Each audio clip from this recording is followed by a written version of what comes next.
네, 며칠 전에 이 토트넘과 아스날의 이 빅매치가 있었습니다. 혹시 보셨는지 모르겠는데 토트넘이 3대 0으로 경기를 이겼습니다. 이 경기에서 우리의 히어로 이 손흥민 선수가 한 골을 넣었습니다. 그런데 나머지 두 골 모두 다 이 손흥민 선수 때문에 또 발생한 골이었죠. 그러니까 세 골 모두 다 손흥민 선수가 이제 관여한 그런 경기였는데, 그런데 이 토트넘 감독이, 콘테 감독이 이렇게 잘 뛰고 있는 손흥민 선수를 후반 70여 분쯤에 뺐습니다. 교체를 시켰습니다. 이 손흥민 선수는 지금 득점한 경쟁을 하고 있습니다. 살라 선수가 22골, 손흥민 선수가 지금 21골을 넣었거든요.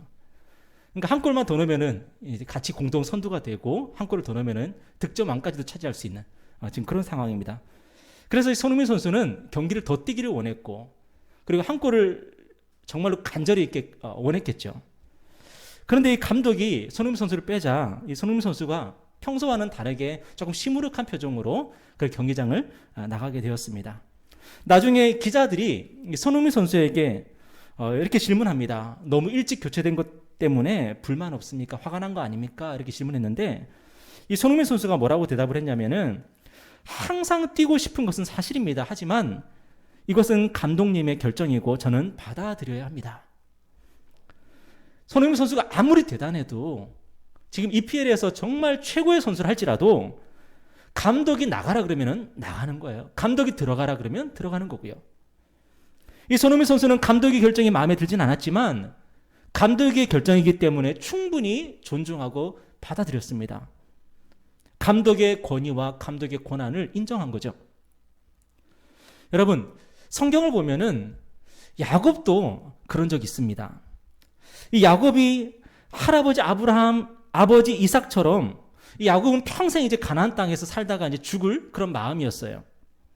왜냐하면 이 땅은, 이 가나안 땅은 하나님이 우리에게 주신 약속의 땅이니까, 내 조상에게 주신 약속의 땅이고 우리 후손에게 주실 약속의 땅이니까 나는 여기서 살다가 나는 인생을 마무리해야 되겠다, 그렇게 생각하고 있었어요. 그러던 어느 날 이 가나안 땅에 대기근이 드는 겁니다. 여러분이 성경을 읽어보시면 알겠지만 이 대기근이 얼마나 심한 기근이었냐면은 가축이 먹을 곡식 뭐 그런 게 없는 게 아니라 지금 사람이 먹을 양식도 없을 정도로 온 땅에 지금 대기근이 발생을 했습니다. 그래서 가축에게 먹일 곡식 바닥났죠. 사람이 먹을 곡식도 다 바닥났죠. 지금 야곱이 지금 절체절명의 위기에 빠진 거죠. 그런데 그때 애굽에 아들 요셉이 가 있는 거예요, 먼저. 그리고 거기서 총리가 된 거죠. 요셉은 자기가 가족들을 책임지겠다고 하면서 아버지한테 가족들 다 데리고, 형제들 다 데리고 오라는 겁니다. 그런데 야곱이요, 가나안 땅을 떠나는 그 결정을 내리기가 쉽지가 않아요. 가나안 땅은 하나님이 주신 약속의 땅입니다. 내가 이 땅에 살아야 되고 내 자손이 이 땅을 물려받아야 되는데, 그런데 요셉의 말대로 내가 애굽으로 넘어가면은 이 땅을 내가 이제는 포기하게 되는 거 아닙니까? 하나님이 우리에게 주시겠다고 약속의 땅인데 내가 이 땅을 놓고 어떻게 애굽으로 건너갑니까? 그래서 야곱이 굉장히 마음에 큰 갈등을 합니다. 그런데 그때 하나님께서 야곱에게 말씀하세요. 창세기 46장에 보면은 하나님이 이르시되 나는 하나님이라, 내 아버지 하나님이니 애굽으로 내려가기를 두려워하지 말라. 내가 거기서 너로 큰 민족을 이루게 하리라. 야곱이 이 하나님의 말씀 듣고 이제 70명의 가족들을 데리고 애굽으로 건너가게 됩니다. 여러분, 야곱에게 있어서 자기 인생의 결정권자는 누구였냐면 바로 하나님이었어요. 내가 이 땅에 있어야 되겠다라고 생각하고 있었지만 하나님이 가라 그러면 가는 거고, 하나님이 여기서 죽으라 그러면 죽는 거죠. 하나님이 가나안 땅에 머물러 하셨기 때문에 머무는 거였고, 애굽으로 내려가라 하시니까 이제 내려갑니다. 저는 이것이 저와 여러분의 매일의 고백이 되었으면 좋겠습니다. 손흥민 선수처럼 우리가 바라는 것이 경기를 풀타임으로 뛰는 걸 수도 있어요. 야곱처럼 우리가 바라는 것이 가나안 땅에 쭉 머무는 걸 수도 있어요. 그런데 그것을 결정하시는 분은 우리가 아니라 하나님이십니다. 그리고 하나님은 결정만 하시는 분이 아니라 우리를 신실하게 인도하시는 분이십니다. 우리가 그 사실을 믿고 우리가 나가기를 원합니다. 오늘 본문을 보면은 하나님이 이스라엘 백성의 거처를 결정하셨을 뿐만 아니라 또한 신실하게 인도하시고 보호하셨다는 것을 우리는 성경을 통해서 너무 잘 알 수 있어요. 오늘 본문은 야곱과 요셉이 다 죽고 이제 400년이 지난 후의 이야기입니다. 근데 오늘 본문을 보면 이렇게 증가하고 있죠. 우리 7절 말씀 다시 한번 읽어볼까요? 자, 시작. 이스라엘 자손은 생육하고 불어나 번성하고 매우 강하여 온 땅에 가득하게 되었더라. 여러분, 야곱이요 겨우 70명을 이끌고 애굽으로 이주를 했습니다. 그런데 하나님이 400년 만에 이스라엘 백성을 아주 강대한 민족으로 지금 성장시켜 놓으셨어요. 성경을 보면 이스라엘 백성의 수가 얼마나 되냐면은 장정만 무려 60만 명입니다.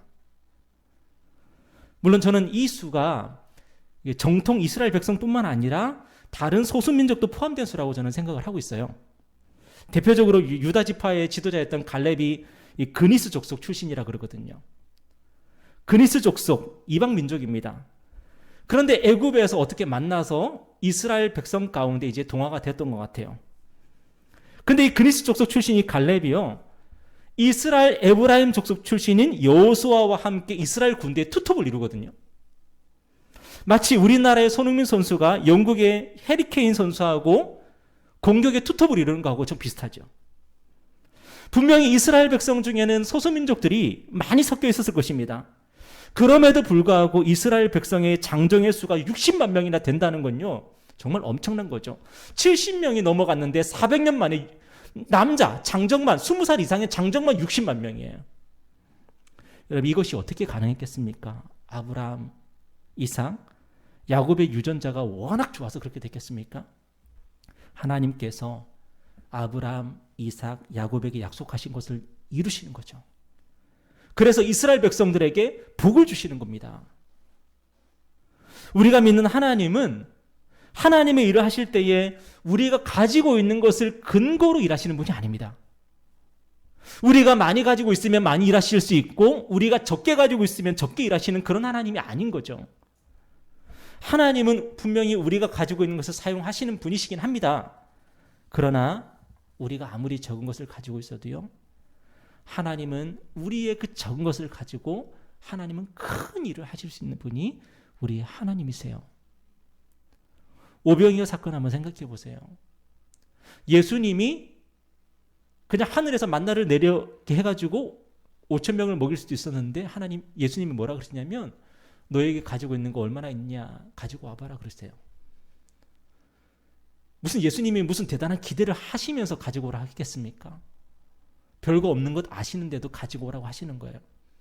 하나님이 우리에게도 그렇게 하세요. 우리가 대단해서 우리에게 순종을 요구하시는 것도 아니고요, 우리가 정말로 뭘 대단한 거 할 거를 아셔가지고 우리에게 헌신하라고 하시는 것도 아니에요. 우리가 얼마나 작은 거 갖고 있는지 다 아시고요, 우리가 할 수 있는 게 별로 없는 것도 다 아세요. 근데 하나님은 우리에게 그 작은 순종 하라고 하시고 그 작은 것 드리라고 하세요. 근데 예수님이 그 보리떡 5개 물고기 2마리 가지고 무슨 일 하세요? 5,000명 먹이시고 12광주리 남기시고 얼마나 하나님께서 풍성한 은혜를 베푸십니까? 우리의 작은 것을 우리가 믿음으로 드리면 하나님은 그것 가지고 풍성하게 일하실 수 있는 하나님이시라는 거예요. 여러분, 하나님께서요 사용하셨던 귀한 종 중에 우리 사도 바울 있지 않습니까? 근데 사도 바울이요 늘 병약했습니다.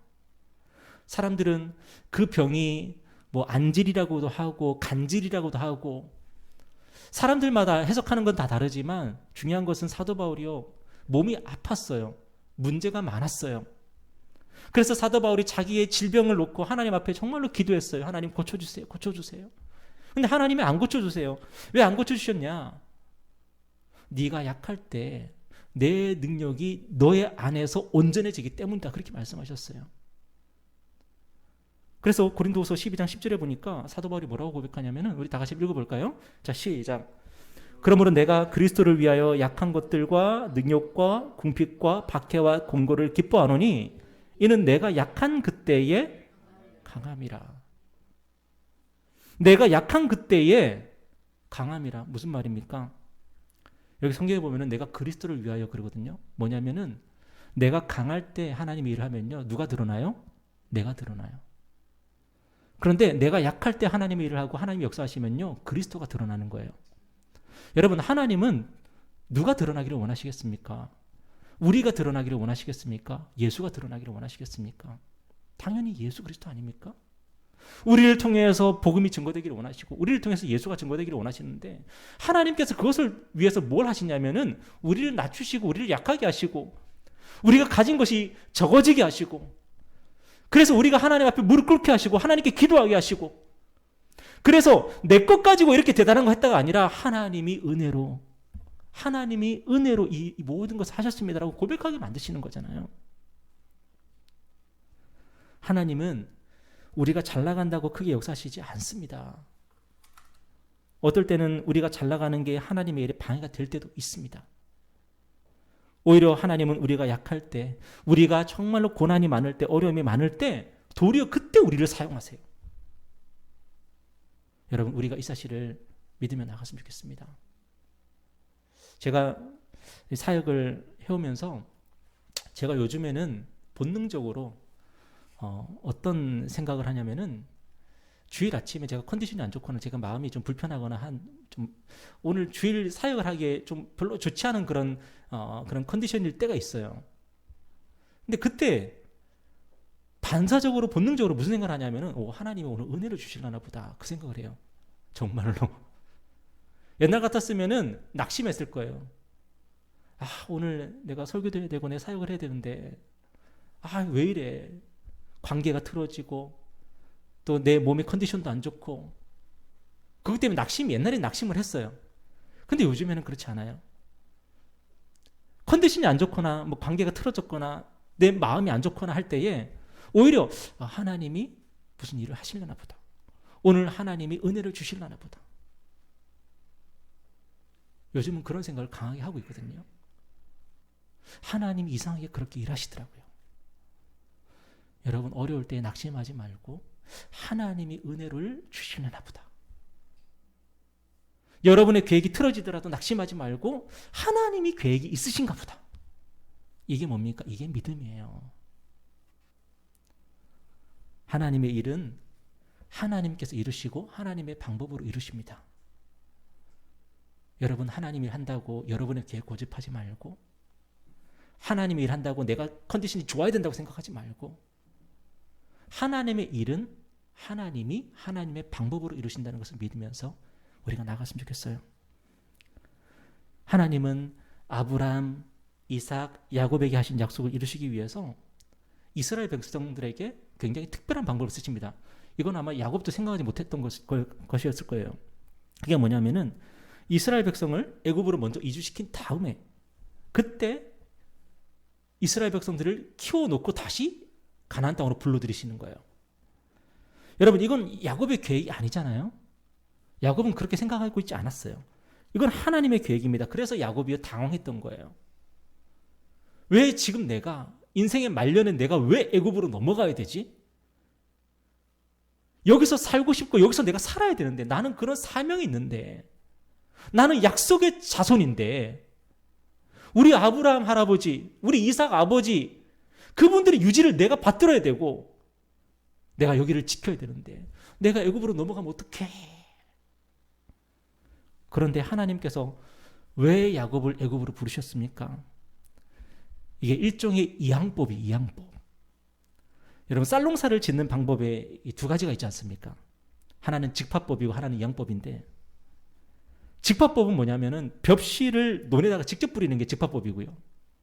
이양법은 벽씨를 모판에다가 먼저 뿌리고 나서 어느 정도 키운 다음에 논에다가 심는 게 이양법이죠. 그래서 우리가 모내기 한다 그러지 않습니까? 근데 이양법이 이 고려시대 때 처음으로 한반도에 소개가 됐다 그래요. 그리고 조선 후기에 활발하게 보급이 되어가지고 쌀 생산이 그때 굉장히 이제 증가하게 되고, 이게 또 상업의 발달로 이어졌다 그래요. 근데 이렇게 이양법을 하게 되면 뭐가 장점인가 하면은, 벽씨를 모판에다가 따로 뿌려서 키우게 되니까 이 어린 벼가 잘 자라나도록 이 농부가 잘 관찰하고 그리고 보호해주고 관리하기가 쉬운 거예요. 모판에다가 먼저 이렇게 심어 놓으면.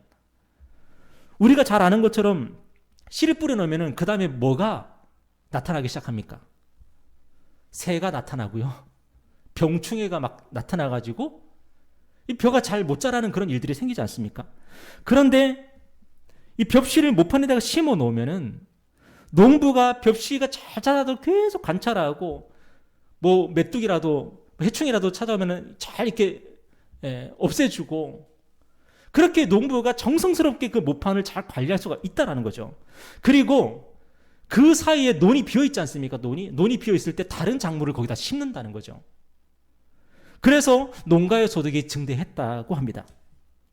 여러분, 하나님이 바로 이 어린 이스라엘 백성들에게 이 이양법을 사용하시는 겁니다. 야곱과 그의 가족들이 겨우 몇 명이에요? 70명이에요. 물론 이게 며느리가 빠진 숫자입니다. 근데 당시 가나안 땅에는 누가 살고 있었냐면은 야곱의 가족들만 살고 있었던 것이 아니라 당시 다른 많은 민족들, 다른 부족들, 이 원주민들이 거기 살고 있었어요. 근데 그들이 야곱보다 수가 더 많고 강했어요. 그래서 우리가 지난번에도 말씀에 나눈 게 뭐예요? 세겜 족속들하고 문제가 생기니까 야곱이 벌벌 떨고 있잖아요. 왜냐하면 이들하고 지금 붙으면은 끝나는 거거든요. 이스라엘 백성이 번성해 나갑니다. 하나님이 이스라엘 백성들 계속 키워 나가실 겁니다. 그런데 이스라엘 백성들이 번성해 나가면은 거기 있던 원주민들이 가만히 있을까요? 세력 다툼이 생기겠죠. 그리고 전쟁이 일어나겠죠. 고대 전쟁이 어떻습니까? 전쟁이 일어나면요, 민족 하나가 사라지는 건 쉬운 일입니다. 그리고 민족과 민족이 섞여서 혼혈이 되는 것도 너무나도 쉬운 일입니다. 하나님이 그걸 너무나도 잘 아시고 어떻게 하셨냐면은 야곱과 그의 가족들을 애굽으로 보내세요. 애굽으로 보냈는데 그 애굽이 뭐가 돼요? 바로 이스라엘 백성을 위한 모판이 돼요.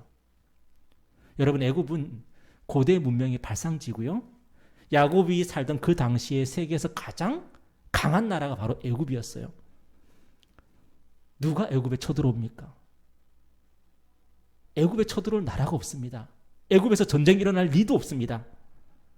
하나님이 그런 애굽을 사용하셔서 요셉을 먼저 보내시고 거기서 요셉을 총리로 만들어 놓으시고 그 다음에 애굽 사람들이 이스라엘 백성들에게 호의적인 마음이 되게 하신 다음에 야곱과 그의 가족들을 애굽으로 이주시키셨어요.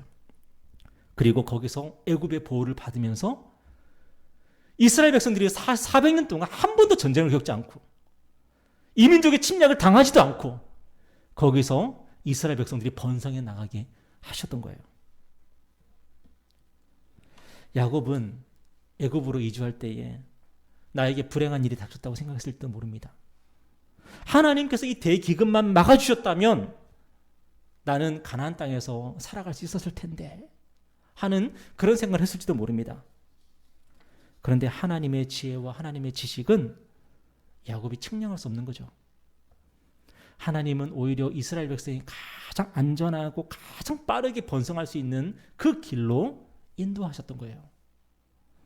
우리 로마서 11장 33절에 보니까 우리 한번 다 같이 읽어볼까요? 시작. 하나님의 지혜와 지식의 풍성함이요 그의 판단은 헤아리지 못할 것이며 그의 길은 찾지 못할 것이로다. 여러분, 누가 하나님의 생각을 압니까? 누가 하나님께 조언을 해드릴 수 있습니까? 우리는 결코 하나님의 깊으신 생각을 알 수 없고 우리는 결코 하나님께 조언해 드릴 수가 없습니다. 우리는 종종 하나님 이 길이 아니라 저 길이라니까요.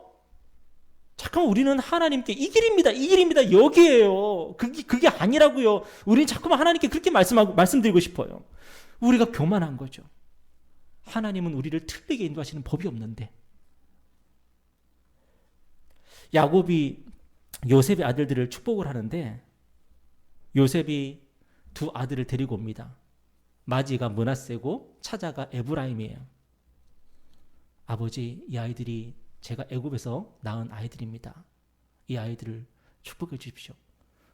요셉이 애굽에서 이 아이들을 낳다 보니까 아마 야곱이 이 아이들을 직접적으로 만나서 축복하고 한 일이 없었던 것 같아요. 그런데 야곱이 이 아이들을 축복해야 되는데 요셉이 야곱의 오른손 쪽에다가 므낫세를 앉혀놓고 야곱의 왼손 쪽에다가 에브라임을 앉혀놨어요. 오른쪽에 장자를 축복하게 하고 왼손으로 차자를 축복하게 한 거죠. 근데 야곱이 희한하게 이렇게 축복을 하는 거예요. 손을 어긋나게 해가지고. 아버지, 얘가 므낫세고 얘가 에브라임입니다. 아버지 좀 잘못하신 것 같으시네요. 하면서 요셉이 아버지가 너무 나이가 드셔가지고 그러신가 그러면서 야곱의 자세를 고쳐드리려고 그래요. 그런데 그때 야곱이 뭐라 그래요? 창세기 48장 19절에 보니까 그의 아버지가 허락하지 아니하며 이르되 나도 안다. 내 아들아 나도 안다. 그도 한 족속이 되며 그도 크게 되려니와 그의 아우가 그보다 큰 자가 되고 그의 자손이 여러 민족을 이루리라. 야곱이 나이가 들어서 정신이 없어서 둘째 손자에게 장자의 축복을 하고 있었던 게 아니에요. 그게 하나님의 뜻이고 그게 하나님의 계획이었던 거예요.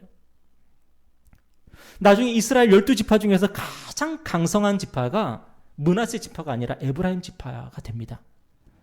에브라임 지파는요, 북이스라엘의 10지파 중에서 우두머리 지파가 되어서 남유다와 이제 경쟁을 하게 되죠. 여러분, 요셉이 얼마나 지혜로운 사람이에요? 요셉의 지혜 때문에 애굽이 대기근에서 멸망하지 않고 살아남을 수도 있었습니다. 요셉의 지혜 때문에 야곱과 그의 가족들도 생명을 보존할 수 있었습니다. 요셉이 얼마나 지혜로운 사람입니까? 그런데 그런 요셉도 하나님의 뜻을 온전히 다 헤아리지를 못하고 있어요. 왜 하나님께서 아버지를 통해서 둘째 아들에게 장자의 축복을 주고 계시는지를 요셉은 몰라요. 하나님의 계획과 하나님이 하실 일을 모르니까. 여러분, 우리도 혹시 그렇게 생각하고 있지 않습니까? 하나님 이게 아니잖아요. 에브라임은 둘째고 므낫세가 첫째잖아요. 하나님 그러면 첫째한테 축복해 주시지 왜 둘째한테 축복하십니까? 하나님은 우리가 생각하는 것대로 안 하시거든요. 하나님은 우리 계획대로 일을 안 하시니까 우리는 자꾸만 하나님 앞에서 피곤해집니다. 갈등합니다. 내 인생이 어렵다고 느껴집니다. 그런데 우리가 하나님을 믿으면 우리의 인생이 쉬워지기 시작합니다. 내 계획은 이거였는데 하나님의 계획은 딴 건가 보다. 무슨 생각하는 겁니까? 하나님의 계획이 있으신가 보다. 하나님의 뜻이 있으신가 보다. 하나님의 길은 이 길이 아닌가 보다라고 생각하면은 우리의 마음이 그렇게 편할 수가 없어요. 내 일이 이루어지지 않은 게 아니라 하나님의 일이 이루어지고 있는 것이고 내 계획이 실패한 것이 아니라 하나님의 계획이 지금 이루어지고 있는 것입니다. 하나님은 우리를 신실하게 오늘도 인도하십니다. 때로는 직파법도 쓰시지만 때로는 이양법도 쓰셔서 우리가 알지 못하는 하나님의 방법으로 하나님은 하나님의 일들을 하십니다. 왜 그렇게 하십니까? 하나님이 영광을 받으시려고 하시는 거예요. 하나님이 영광을 받으시기 위해서 저와 여러분의 계획을 아니다 하시는 거예요. 하나님이 영광을 받으시기 위해서 저와 여러분의 길이 아니다 하시는 거예요. 나중에 우리가 그 계획이 이루어지는 것을 보면서 하나님의 길로 우리가 가서 나중에 하나님께 영광을 돌리도록 그렇게 우리의 삶을 이끌어 가시는 거예요. 그 연세대학교하고 세문안교회를 설립한 분이 언더우드 선교사님인데 이 언더우드 선교사님이 원래는 인도 선교사로 헌신한 분이에요. 근데 어느 날 조선의 선교의 문이 열렸다는 소식을 듣습니다. 그래서 조선의 선교의 문이 열렸다 그러는데 누가 가면 좋을까? 친구들을 막 만나서 야 조선에 안 갈래? 조선에 안 갈래? 근데 아무도 조선에 안 가겠다는 거예요. 그러나 어느 날 기도하는 중에 하나님께서 언더우드 선교사님 마음 가운데 이렇게 말씀하세요. 왜 네가 가지 않느냐? 여러분, 미국인으로서 인도에 가는 게 쉽겠습니까? 조선에 가는 게 쉽겠습니까? 당시 인도는 영국의 식민지였고 영어를 쓰는 그런 나라였는데 미국인의 입장에서는 인도로 가는 게 훨씬 수월하죠. 반면에 조선은 미국인들에게 너무나도 낯선 곳입니다. 근데 언더우드 선교사님이요, 자신이 인도로 가려고 하던 그 계획을 접고 조선으로 향합니다. 내 계획은 중단되었지만 하나님의 계획, 그 하나님의 계획이 이루어지는 바로 그것에 이제 헌신하게 되는 거죠. 여러분, 저와 여러분은 우리 인생이 직파법처럼 그렇게 되기를 우리는 바랍니다. 심으면 거기서 바로 그냥 벼가 자라기를 우리는 생각을 하죠. 근데 하나님은 이항법을 쓰셔요. 우리가 생각지 못한 곳에 씨를 뿌리게 하시고 그 씨가 자라나면 또 다른 곳에 심게 하시고 그렇게 하나님께서 우리의 삶을 그렇게 인도하세요. 하나님의 계획이 있습니다. 우리가 알지 못하는 하나님의 방법이 있습니다. 하나님의 계획, 하나님의 방법으로 하나님이 이루실 것입니다. 그러므로 여러분, 낯선 애굽 땅으로 가야 하는 순간이 찾아올 때에 여러분 두려워하지 마시기 바랍니다. 하나님께서 우리와 함께 하시고요. 우리를 향한 하나님의 뜻을 하나님께서 이루실 겁니다. 그래서 오늘 저와 여러분이 뭐 하면 될까요? 하나님을 믿고 엎드려서 기도하십시오. 하나님, 내 계획이 아니라면 하나님의 계획을 보여주십시오. 내 방법이 아니라면 하나님의 방법을 가르쳐 주십시오. 우리가 하나님께 기도하며 나갈 때에 하나님께서 신실하게 저와 여러분의 삶을 인도하실 줄 믿습니다. 우리 다 같이 기도하겠습니다.